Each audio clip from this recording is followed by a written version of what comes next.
पुरै त्रिशुली आमा live live यो चाहिँ है गाइस यस्तो लाइभ छ। ओहो पुरा ड्याम फुटेर आयो यार, पुरा चाइनाको ड्याम फुटेर आएर छ। आमामामामामा ल यहाँ हामीले अब ओहो यार यो पुरै ड्याम फुटेर आएको यो घर गयो ल।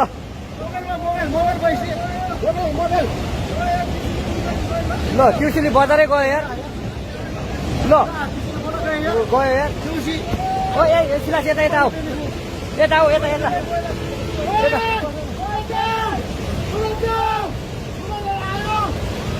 आमामामा यार बजारै गयो यार। यहाँ नबसौँ ल, अलिक टाढा बसौँ टाढा। यो पुरै ल घरहरू जम्मै गयो ल घरहरू जम्मै गयो। यो पुरै आमामा ड्याम यार।